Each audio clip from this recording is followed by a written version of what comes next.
Un gusto estar con usted, bienvenida. Igualmente, muchas gracias por tenerme tu espacio. Cuéntenos un poco, ¿cuál sería la marca de este presupuesto de la legislatura y la diferencia entre gobiernos anteriores y el actual? Mira, yo no conozco los presupuestos anteriores porque no estaba en la Cámara ni nada por el estilo. Sí. Pero sí te puedo decir que la marca esta es, yo le he dicho que es un presupuesto del bienestar. Porque el énfasis, la experiencia que he tenido ahorita en la Cámara es que un presupuesto refleja una política de Estado. Y que la política de Estado cambió. Se ha ido yendo más hacia un estado de bienestar, y por eso estoy ahí, porque me encanta el enfoque, a donde es muy importante que los individuos tengan seguridad social. Seguridad de que van a estar atendidos en el rubro de salud, que fue otra vez un brinco importante en el presupuesto, en su vejez, que fue otra vez otro brinco importantísimo en el programa de adultos mayores, y para mí eso es fundamental porque manejas tu incertidumbre mejor. O sea, 70% de los mexicanos se mueven en un ambiente de que ahorran bajo el colchón para cualquier imprevisto, viven con el Jesús en la boca, y eso daña su productividad. Es un nuevo paradigma, es una nueva manera de pensar para México, no para el resto del mundo. Los países más avanzados lo primero que hicieron fue formar un estado de bienestar. Toda Europa tiene un estado de bienestar. Y la gente entonces se puede mover mejor, puede planear sus vidas mejor, puede tomar decisiones mejor. Entonces este presupuesto está muy fuertemente orientado a seguir fortaleciendo el estado de bienestar. El otro punto importantísimo que está reflejado también aquí es una promesa que se fue acariciando durante mucho tiempo de equilibrar el norte con el sur. Darle más, o sea, el capital tiene que volar a donde la mano de obra es más rentable, y obviamente todo el sureste es el más pobre, la mano de obra es más barata, y su productividad, obviamente, a lo que le metes capital, infraestructura, como se le está haciendo, pues va a desarrollarse rápidamente y va a haber un mejor equilibrio. Yo creo que esas son las dos marcas más importantes de este presupuesto. Y la otra que también se deja ver en el presupuesto es el fortalecimiento del sector energético. Se está fortaleciendo nuevamente a Pemex y a CFE, cosa que no existía antes. Antes se les veía como ubres de vaca para exprimirlas lo más posible. Se les sacaba dividendos a empresas que no producían utilidades, y les llamaban dividendos cuando en realidad ni siquiera tenían para sostenerse como empresas. La Comisión de Electricidad estaba cada vez perdiendo más espacio como entidad gubernamental, y por eso te digo que esto refleja una política de Estado, un cambio en prioridades al menos. Y las prioridades de este gobierno son mejorar el bienestar de la mayoría de la gente y distribuir el ingreso mejor entre norte y sur, distribuir el ingreso mejor entre los que menos tienen y los que más tienen, con una política impositiva importante, a donde nos está perdonando a las grandes empresas que tienen grandes extensiones, y obviamente también lograr ahorros de la corrupción. O sea, como decía el presidente de la mañana, para todo alcanza cuando no hay corrupción. Todo lo que hemos podido hacer de gasto extraordinario al presupuestado ha sido justamente cortando todos los moches que había antes, que gastabas más que lo que tenías que gastar, pues tenías que compartir las utilidades con el proveedor, y toda esta parte de corrupción que tendríamos que, todas las medicinas, lo que nos hemos ahorrado comprando medicinas de una manera competitiva. Entonces es un sello de la 4T otra vez este presupuesto. Pero ayer, por ejemplo, el presidente López Obrador, incluso hoy en la mañana, hablaba de que sí hace falta remontar el camino para acceder a la compra de vacunas y que se desplieguen y que lleguen a todo el territorio. Hay muchas críticas en este sentido. Por un lado, sí, por ejemplo, hace unos momentos la diputada Benelli Hernández destacaba que el país se enfrenta a la pandemia sin endeudarse más. Pero hay otros críticos en el PRI o en el PAN que dicen, ¿cómo es posible que le den, por ejemplo, montos al béisbol y no le recorten tantito para tener mayor acceso a medicamentos o a vacunas? ¿Qué se puede reajustar precisamente para alcanzar este objetivo que decía en la mañana el presidente de que efectivamente tengamos acceso a medicamentos y vacunas? Pues mira, yo creo que el problema de acceso a medicamentos y vacunas es un problema muy complejo. A vacunas no, a medicamentos en general sí, y principalmente los medicamentos de más urgencia para el tratamiento de cáncer, por ejemplo, para los niños.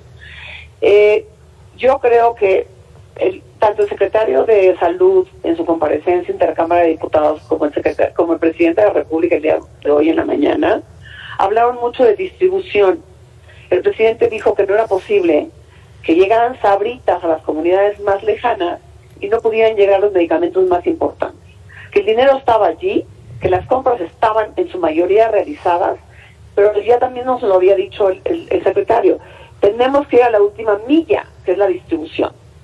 Entonces, yo como lo veo ahora, es que fue un problema ocasionado por, otra vez, la corrupción, que se tuvo que parar de tajo, que agravó el problema de medicamentos, que el presidente y su equipo se abocaron a surtir, y lo que el presidente está diciendo ahorita es, ya está surtido, yo quiero que se distribuya en la última comunidad, si Sabritas llega, ¿por qué no podemos llegar nosotros? Ese ha sido ahorita como que yo he leído el reto, tanto de la Secretaría de Salud, como del INSABI, como del presidente mismo, que lleguen los medicamentos. Dentro de las prioridades del gobierno, por ejemplo, escuchábamos a Noroña decir que efectivamente se tiene que priorizar, por ejemplo, el presupuesto para el aeropuerto o la refinería o el Tren Maya, ¿no? Sobre todo el aeropuerto porque entra en operación el año que viene, pero hay muchas críticas en este sentido, precisamente diciendo por qué dar más recursos, por ejemplo, para las obras prioritarias por encima, por ejemplo, de todo el presupuesto para la UNAM, para el Politécnico, para universidades, cuando tenemos un problema de rezago educativo. Bueno, en primer lugar, el presupuesto educacional es el absolutamente más prioritario en el presupuesto. Muchísimo más que salud incluso. O sea, la educación libre está cubierta. El acceso a la educación, ojalá y del sistema de salud fuera lo mismo, que el acceso a la salud fuera igual al acceso a la educación. Hemos logrado dar un acceso a la educación, pero no hemos logrado dar un acceso a la salud, que es prioritaria, porque mata gente. O sea, ¿cómo podemos pensar ahorita que si ya cumplimos el mínimo de acceso gratuito a todos los estudiantes, incluida la universidad, no hemos podido lograr dar un acceso gratuito a la gente que se está muriendo? Por amor a Dios. Claro. Y en cuanto a los programas sociales, también hay una diferencia en cómo se ha privilegiado, sobre todo algunos muy particulares, los programas sociales. Es un distintivo, es una marca entre administraciones del PAN o del PRI y que en este momento pues están recibiendo muchas críticas. ¿Por qué tantos recursos para los programas sociales? Margarita Zavala decía, por ejemplo, que se está administrando la pobreza, que estos programas sociales no necesariamente resuelven la pobreza o el problema de fondo. Eso es falso. Mira, siempre ha existido, a ver, te voy a dar los básicos. En todo el mundo, uno de los principales objetivos de la tributación es redistribuir. Viene desde siempre. Para mí misma como economista, cuando lo estudié, fue una sorpresa. Los impuestos son básicamente para redistribuir. En todo el mundo hay programas de transferencias sociales. En México hubo programas específicamente claros que fueron estudios de caso, Universidad de Harvard, por ejemplo, el programa Oportunidades, por ejemplo, fue bandera, y todo el mundo lo sabía y todo el mundo lo presumía y todos los gobiernos presumían su programa de oportunidades, que eran transferencias sociales, exactamente lo mismo que se está haciendo ahora. La gran diferencia de ahora es que no estamos teniendo intermediación, porque otra vez, el gran problema es, la corrupción dejó su huella en cada uno de los intentos de programas, por mejor intencionados que fueran. Entonces, Si antes las transferencias se hacían a través de intermediarios, que les llegaba verdaderamente la mitad a los verdaderos recipientes, el presidente lo que dijo es, de hoy en adelante cada quien con su tarjeta. Y ahí los veo recibiendo directamente sus transferencias. Y lo que no pueden entender, y lo que no entiendo cómo es posible que no lo entiendan, es que del programa de oportunidades y todo el programa de bienestar, que lo conjuntas completo y lo comparas con el programa de bienestar de ahora, el cambio, ¿sabes de cuánto es? Creció en un 70%. Pero ahora le llaman clientelismo, ahora le llaman dádivas, cuando en realidad siempre ha existido el programa de transferencias sociales. 70% más en bienestar. ¿Ese dirías que es el mayor logro de esta legislatura, montar con...? No, el mayor logro de esta legislatura... ¿de esta legislatura? Sí. O sea, de lo que vamos avanzando, ¿no? Estamos celebrando un presupuesto del bienestar. Yo ya le puse el nombre así, porque yo llegué ahí a trabajar justamente hacia un estado de bienestar. Que todo el mundo tenga acceso gratuito a la salud, que todo el mundo tenga asegurado su vejez digna, que todo el mundo tenga acceso a guarderías de calidad, que es otro gran problema. El 80%, si tú ves la auditoría de la Federación, te dice que en las auditorías había desvíos, había 100,000 niños que no existían.